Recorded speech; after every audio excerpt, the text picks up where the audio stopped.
Auspicia Impacto Económico. RSB. Protección Catódica del Comahue. Acordate que podés ver todas las entrevistas de Impacto Económico ingresando a danieldarrieux.com.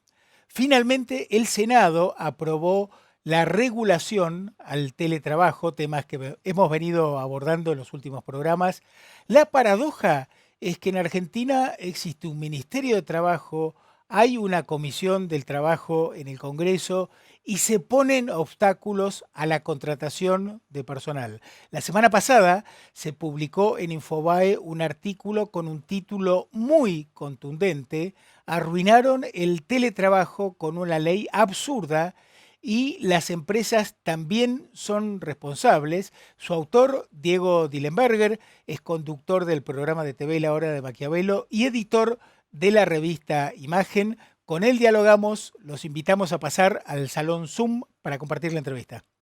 Hola Diego, ¿cómo estás? Gracias por tu tiempo para Impacto Económico. ¿Qué tal, Daniel? Un saludo ahí a la zona del Alto Valle desde Buenos Aires. Diego, te pido una primera reflexión sobre la aprobación de la ley de teletrabajo. Bueno, fue una muy mala noticia porque es una ley que ya venía muy mal desde diputados y la terminó de convertir en ley el Senado.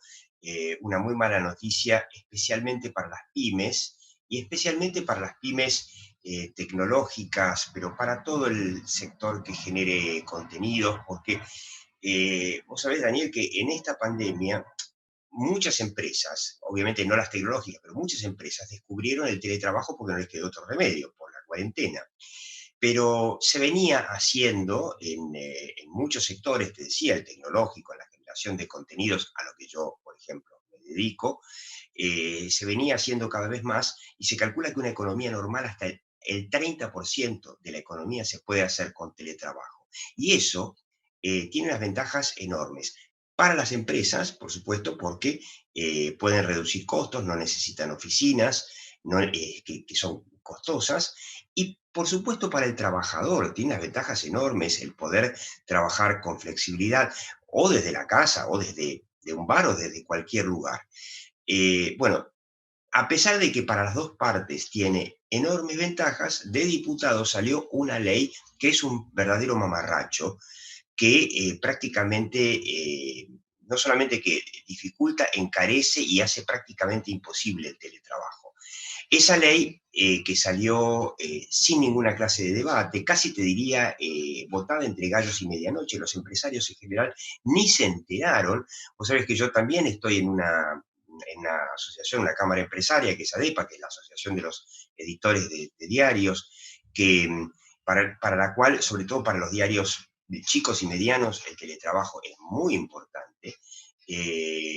No nos enteramos, o sea, los periodistas no nos enteramos siquiera cómo mantuvieron el secreto. Cuando fue al Senado, bueno, se hicieron muchas peticiones hasta que el Senado accedió a escuchar a los empresarios y a los sindicalistas. Primero escuchó a los sindicalistas y después a los empresarios, y todo esto no sirvió para nada porque la sacó tal cual. Primero, antes de contarte sobre la sesión de la Comisión de Trabajo del Senado, que es muy interesante ver qué pasó ahí y por qué, a pesar de que muchos representantes empresarios explicaron contundentemente por qué esa ley no debía salir así y por qué iba a ser un gran daño para la Argentina, además de, por supuesto, para las pymes y para muchos trabajadores. ¿Qué par de cosas dice la ley que son fatales? Bueno, la más Que vos citás en tu artículo en Infobae. así es, la más grave de todas es que la decisión de teletrabajar o no teletrabajar la decide el empleado. O sea, esta es la primera vez en donde se revierte la, la decisión de quién decide quién toma las decisiones en una empresa, y en este caso, en el caso del teletrabajo, es el empleado. Esto vale no solamente para aquel empleado con el cual se haya pactado pasar a una relación de teletrabajo, sino para todo nuevo empleado. Esto tiene, por ejemplo, ridiculeces tales como que si yo ahora a partir de esta ley decido contratar a un teletrabajador que vive en el Alto Valle del Río Negro, por ejemplo, desde Buenos Aires, por ejemplo, en Parque Patricios, donde está el Distrito Tecnológico, o en el barrio de Belgrano, que es donde tenemos nuestra oficina. Bueno, ese teletrabajador un día puede decir, mira, la verdad me cansé del teletrabajo, quiero tener oficina. Entonces, hay dos opciones. O se le pone una oficina o tres, mejor dicho.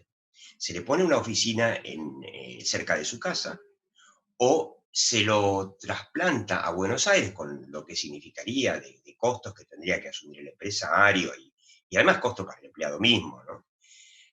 O se lo despide. En este caso, con doble indemnización, que es algo que llegó seguramente para quedarse durante todo este periodo de gobierno. Es muy costoso para el empresario, muy riesgoso además. Por lo tanto, prácticamente se hace la modalidad federal que podría significar el teletrabajo, contratar teletrabajadores en el sur, en el norte, en cualquier lugar, se hace muy complicado. Otra de las cosas que tiene la ley, que es muy compleja, es que a pesar de que el teletrabajador se ahorra mucho dinero de viaje, de costos de viaje y de tiempo, la empresa debe correr con todos los gastos de internet, electricidad, etcétera. No está claro tampoco si se hará un proporcional o si será todo el gasto de internet y de luz del empleado.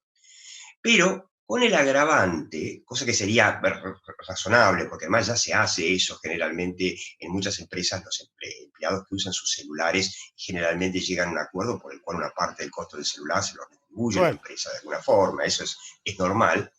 Eh, pero en este caso no queda abierto, o sea, interpretable para la justicia, que estos son gastos remunerativos. Quiere decir que a la hora de despedirlo con la doble indemnización habrá que pagar se todo eso. suman. La tercera es realmente un absurdo, ¿no? La tercera perlita es el horario. Justamente se apela al teletrabajo para poder ser más flexibles, para que, por ejemplo, algunos me calificaron de machista por este ejemplo, pero si hay una madre que hace teletrabajo, Claro. podría, por ejemplo, pactar por debajo de la mesa con la empresa, por ejemplo, trabajar a la mañana, pero no a la tarde, porque a la tarde podría dedicarse a sus hijos, a la vida al aire libre, lo que sea, y después de repente compensar eso a la noche, esas horas a la noche, ¿no? Perfectamente se podría.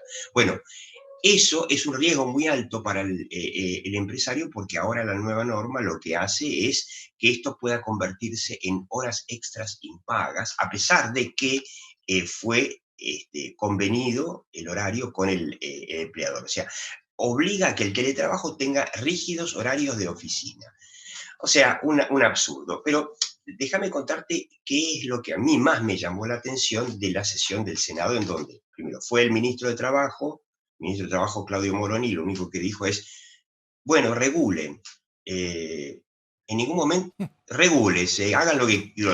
a mí me interesa que esté regulado. En ningún momento dijo, tratemos de buscar una regulación que proteja de abusos a los empleados y que beneficie a las pymes para que se genere más trabajo, Claro, tal ¿no? cual. Porque ese es el problema de la Argentina, que si querés después lo abordamos. El centro, el núcleo del problema es el trabajo. Pero bueno, hubo más o menos, yo te diría, media docena de representantes de empresas que dieron argumentos muy válidos. Uno, por ejemplo, que me olvidaba de mencionar, es que es una ley xenófoba que prohíbe la contratación de teletrabajadores extranjeros y residentes en extranjeros, cosa que además nos expone a retaliaciones en el comercio exterior, ¿no? Porque eso no rige en ningún otro país. Eh, pero le tocó el turno a las pymes. Por fin llegó el turno de las pymes. Y vos me preguntarás, ¿quién habló por las pymes? Que somos todavía unas 400.000, que somos el principal empleador de la Argentina, que generamos una parte muy importante del Producto Bruto, y que somos las que, cuando invertimos, generamos la mayor cantidad de mano de obra, porque nuestras inversiones siempre son mano de obra intensiva, a diferencia de las grandes empresas, y lo que generamos es genuino y le genera además ingreso al Estado. Claro. Bueno, habló un representante de las pymes, un muchacho que se llama Leo Vilansky, yo no lo conocía, que estuve investigando, se hizo un sello de goma, que no me acuerdo cómo se llama, ENAC, Empresarios para el Desarrollo Nacional, no sé qué cosa, buscando un poquito, bueno, es un militante K, que usurpando la voz de las pymes, en nuestra representación dijo, es excelente la ley que se apruebe tal cual. Bueno, y esto plantea, y por eso es que, no solamente por el hecho del teletrabajo, que por supuesto que es un daño muy grande para la economía argentina, sino por la forma en que es usurpada la voz y las necesidades de las pymes, es que me llamó la atención que las pymes no tenemos voz en este país y que siempre es usurpada por este tipo de organizaciones Claro. falsas. Diego, vos en tu artículo en Infobae también planteás un nuevo fracaso de la comunicación empresarial a raíz de Sí. la aprobación de esta ley. ¿Por qué? Así es. Bueno, como las grandes empresas en general no tienen una gran credibilidad, no gozan de gran confianza en la opinión pública argentina, lamentablemente, no han sabido a lo largo de las décadas, no han sabido ganarse la confianza y el respeto de la opinión pública, por lo menos mayoritaria, en general cuando se preguntan las encuestas por la credibilidad, confianza, imagen de las empresas grandes, están en el fondo de la lista. Pero cuando se pregunta por las pymes están alto en la confianza de la gente porque la gente las conoce. Cuando habla de pymes, sabe, fulanito, menganito, el comercio donde compro, y sabe lo que significa. Entonces, nuevamente, esto ha sido un fracaso de la comunicación empresaria porque las grandes empresas lo que tendrían que haber hecho es eh, ayudar a las pymes a que expresen su opinión, instalen el debate o hagan un contrapeso dentro de ese debate, el debate que casi ni hubo, para que esto beneficie a la larga a las grandes empresas. Lamentablemente las grandes empresas no lo ven. No sé si son conscientes de que tienen tan mala imagen en la sociedad argentina, no sé si son conscientes que solo depende de ellas que mejore la imagen del empresariado en general en la sociedad argentina.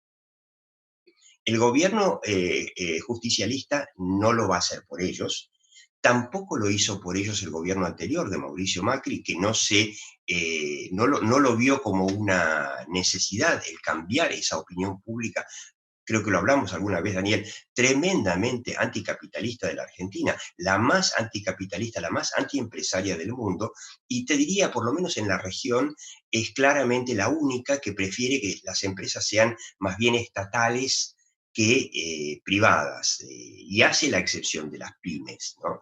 Entonces, quizá a los empresarios, a los grandes empresarios, no les quede otro remedio que tomar el toro por las astas y encargarse ellos mismos de su imagen, ¿no? Y aprovechar un poco de todo lo que saben, del know-how que tienen para vender productos, para vendernos sus productos, y para empezar a vender un poco el sistema en el cual las empresas, aquí en cualquier lugar del mundo, progresan, ¿no? Y ahí tendrían que haberse preocupado ellos también de que las pymes tuvieran voz y no fueran representados, en este caso, por las pymes también, las grandes empresas también van a sufrir el tema de la imposibilidad del teletrabajo. Y además, tanto las grandes empresas como las pymes forman parte de la cadena de valor. Muchas pymes son Obviamente, proveedoras de grandes empresas, ¿no? absolutamente. O proveen o venden cosas que fabrican grandes empresas. Ahora, Así que, es fundamental que el empresario pyme empiece a levantar más la voz y como vos también bien planteás, que expliquen todo lo que podrían hacer con un marco laboral flexible que facilite claro. los acuerdos libres y voluntarios entre las partes, ¿no?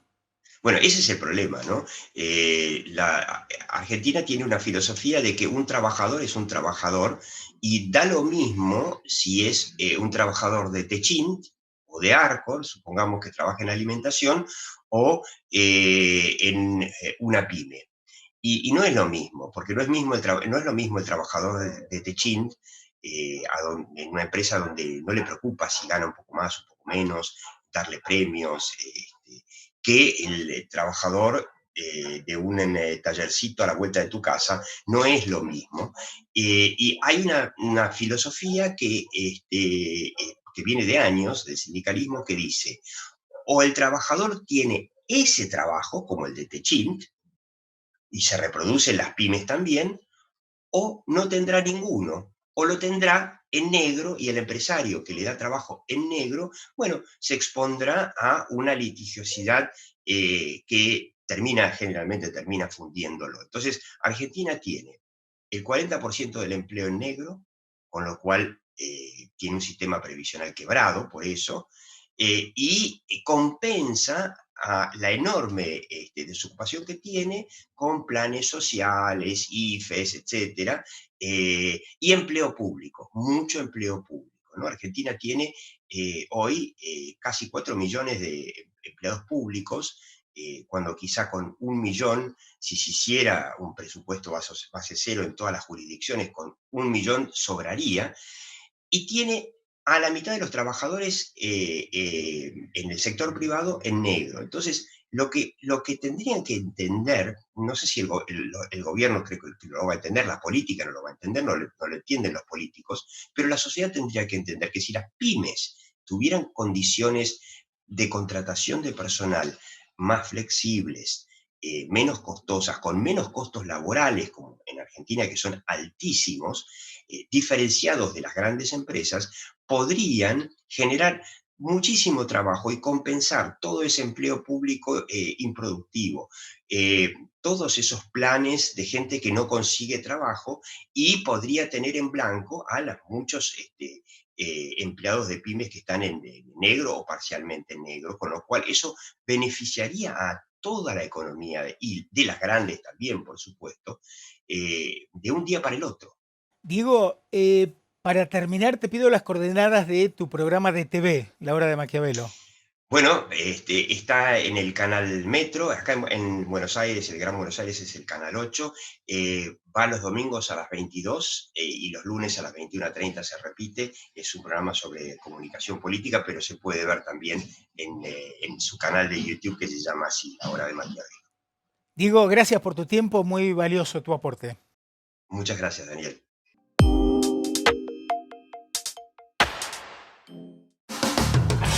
Somos un equipo de empresas que colaboran entre sí para generar soluciones de ingeniería, tecnología de la información, inspección de obras, capacitación y management. Cluster CIAR, el equipo que lo hace posible. 1000 horas haciendo dedo. Una mochila enorme y pesada. Los guisos no se parecen mucho a los de mi abuela. Frío de día y bajo cero de noche. ¿Qué me gusta de todo eso? Que de cada viaje me llevo algo hermoso. Todas esas experiencias que siempre están conmigo.